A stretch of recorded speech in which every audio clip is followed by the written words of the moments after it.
we have seen quite a bit of rainfall over the last couple of days. Here's a look at some of the reports coming in around Boynton Beach. Anywhere from 5 to 6 inches of rain. We've seen close to 8 inches up around Tequesta, Jupiter, around this area, close to 10.5 inches of rainfall over the last 48 hours.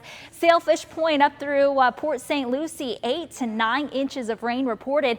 And this spot right here around Jensen Beach has picked up 14.5 inches of rain, and that's just in the last 24 hours. So if we see any more rainfall, there's a potential we could be running into some flooding today. There is that flood watch that continues for Palm Beach and Martin counties until 8 o'clock this evening. Here's a look outside right now. We have temperatures in the low to mid 80s.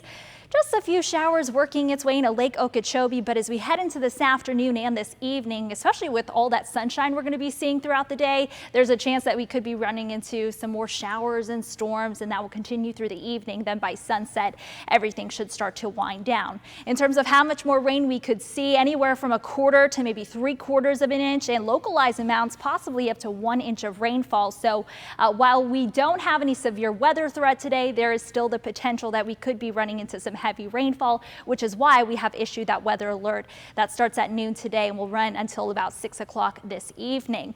All of this moisture coming in from this tropical moisture coming in from this trough right here, and along this trough we're starting to see a little low pressure right about here. So there's a chance that as this low moves into this area, it could take on some tropical characteristics.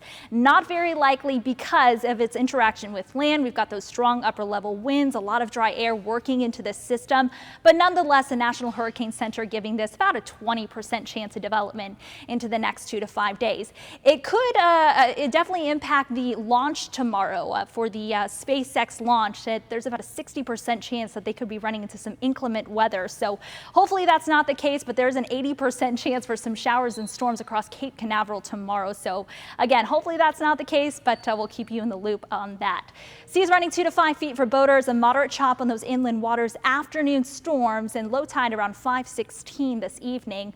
For our beachgoers, high risk for rip currents, water temperatures in the low 80s. All right, so for this afternoon, mid to upper 80s, and we could be looking at some more heavy rainfall. We've already seen, again, quite a bit of rainfall over the last couple of days, so it's not really going to take a whole lot more to create that flooding risk. Mid 70s for tonight, a few isolated showers as we head into the overnight hours. Then tomorrow, a 50% chance for some afternoon showers and storms, highs staying in the upper 80s.